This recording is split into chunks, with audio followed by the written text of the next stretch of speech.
The Isekai trend is exploding with overpowered MCs sporting, but amidst this frenzy, which ones are truly worth your time? Join us as we take a look at some of the most cheat-level overpowered MCs the anime stratosphere has to offer.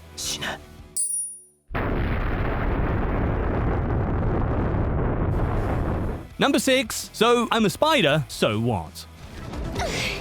Ever heard of if you want to live and thrive, let the spider run alive? Because our protagonist Kumoko sure has. Being reborn as a literal spider, she has been through quite an eye-opening experience, to say the least. Our story starts with a casual high school evening when suddenly a huge explosion occurs, annihilating any and all students present.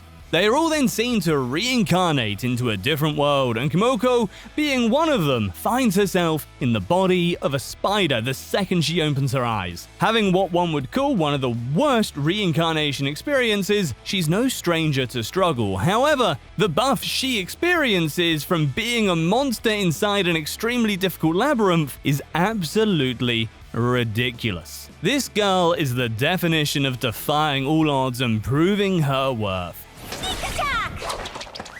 This can also be seen when this poor spider had to eat her own brother or sister to survive in the new world. Kumoko's new home world is like any other Isekais that's packed with skills and magical prowess, just waiting for you to reach out. Additionally, it is pretty much impossible not to find her character incredibly likable, considering how this spider never loses her sense of humor, even at the most critical of times. And despite her humor, she's not one to be messed with, as this little creature managed to defeat a dragon on her own. Kokos Adventures are one, if not the most entertaining incidents to watch, especially if you have a bunch of popcorn to keep you company.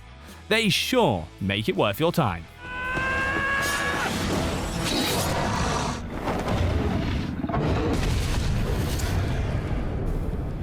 Number 5, Reincarnated as a sword.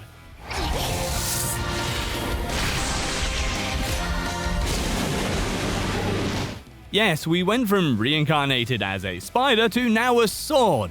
Despite the off-putting name, the show does pack quite the punch, as the narrative does not disappoint, brushing it out to be an obvious hit within the community. The scene begins after a 30-year-old man is killed in a car accident and finds himself waking up as a nameless sword. After regaining his consciousness, he finds out that he's an intelligent weapon and can increase his stats by slicing crystals that are present in different beasts.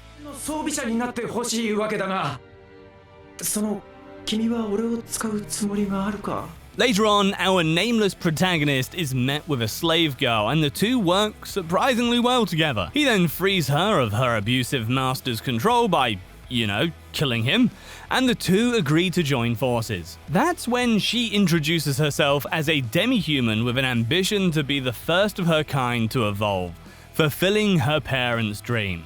And just like that, she starts calling our MC Shishao, which stands as his name to this date. The two work together and soon become a force to be reckoned with, despite all the narrative that never once goes easy on the two of them. With a promise to be a duo until Fran's dream is fulfilled, Shishao looks forward to a life that's ahead of him more than ever. As the obvious father figure to Fran, he makes it his life goal to protect the little girl and get angry on her behalf.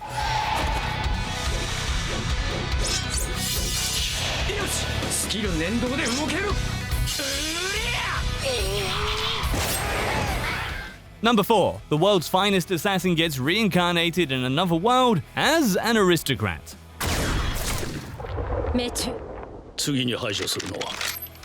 If someone has ever told you that being too cautious is a liability, that's only for the weak. Our protagonist Lu would be there to correct them otherwise.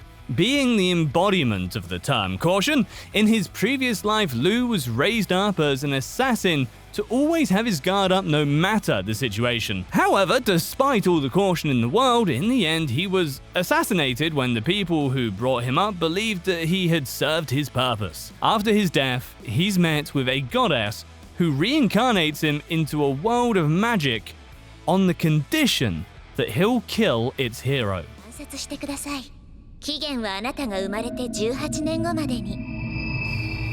After he's reincarnated into a noble household, Bro does everything he can to ensure his victory over the hero. And when we say everything, we aren't kidding, because Lu leaves no room for error, calculating and assessing every single step and every single ally he can manipulate to his advantage. Without giving too much away, later on he also forms a team of women diving into the harem aspect of your everyday Isekai shenanigans. This series is all about critical thinking and analyzing your opponent, essentially figuring them out before they do the same to you. With highly action-packed scenes and just tipping the usual standards of animation, there's no room for dissatisfaction. There's so much more to be revealed and uncovered as the show goes on.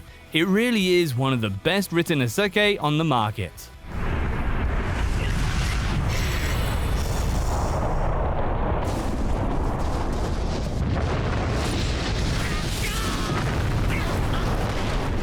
Number 3. Reborn to master the blade.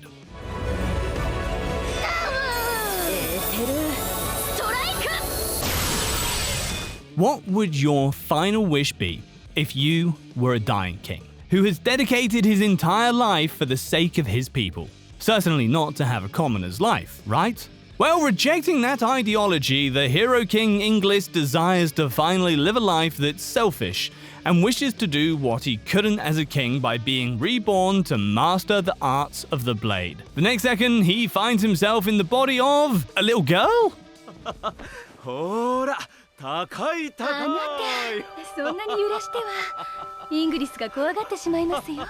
Turns out he was born in a timeline that came into existence ages after his time, and he's now the daughter of the Yukos noble family.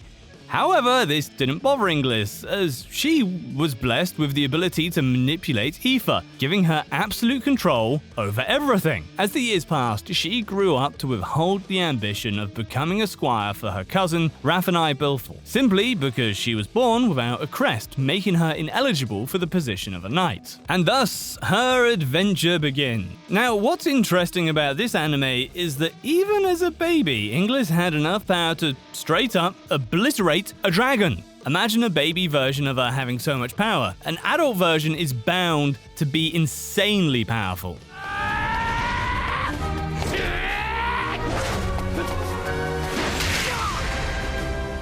Number 2. Saga of Tanya the Evil.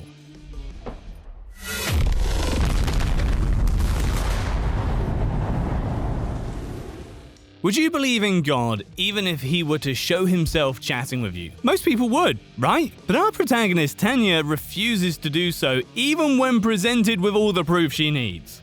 In her past life, she was a simple supervisor but died right after a salaryman that she had fired pushed her off the rails of a train station. Before she passed on, she met what should have been referred to as a god. Refusing to acknowledge its existence and labeling it as being X forces it to deduce that the supervisor needs to be reincarnated in a world where there are circumstances that will give birth to the faith that's required to acknowledge its existence. And thus, Tanya is reincarnated in a world where magic exists and she happens to have it in abundance.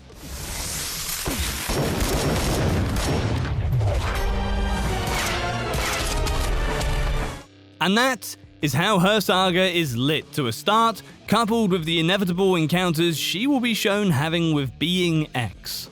Our protagonist is a psychopath who will stop at nothing to prove that she is in no way requiring it. Furthermore, the anime is shown to represent war culture and the necessity to conquer one or the other. Therefore, to add more to the quality of an already excellent story, the writer made the smartest move of the decade by adding the concept of magic and mana into the mix.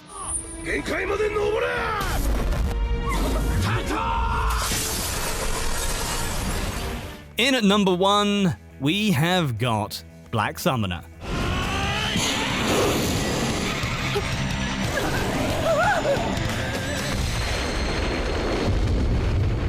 What makes an anime that's based on the principles of reincarnation so special, you might ask? Is it the animation? Is it the character development? Simply put, it's the generic aspect it withholds. Well, you're in luck because that is exactly what Black Summoner is all about. Just a casual show that you can enjoy watching on a Sunday evening.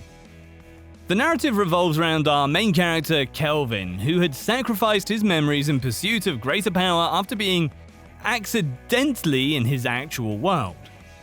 He wakes up and is given the knowledge of the choices he had made before the reincarnation. And although it takes some time, Kelvin does eventually come to terms with his reality. A mysterious voice directs him to check his stats, and that's when we get to know that he's an S-class summoner. 支援型に徹してるな。レベルアップ時の恩恵もすごい。 Now, Kelvin does not mess around because prior to his reincarnation, he asked the reincarnation goddess Melfina to become his servant in the next life. One might expect a reaction after that, but no! She was shown to have reluctantly accepted the request given that this was, after all, his last wish before he got reincarnated. Plus, Melfina needed a vacation from her eternally challenging work of guiding and reincarnating souls. The only problem was that he couldn't summon her due to his level being so low at the moment, and so our protagonist finds himself with his first task marking the start of his legacy. Additionally, Kelvin finds himself to be really pleased with his title as a summoner, although some might disregard it as a useless title to have. He'd understood the true worth of a summoner in this world, and later on goes to prove why he was never wrong to withhold those beliefs. But is that all there is to his character? If you even for a second thought that English was it, you were wrong because Kelvin takes it to a whole other level. Despite being a summoner, he can be seen fighting monsters that are twice his level without using his summons at all. As for the world of Black Summoner, it's nothing different from your average Isekai with monsters, magic, skill classes, etc, etc. 敗者らしくただ去るのみ。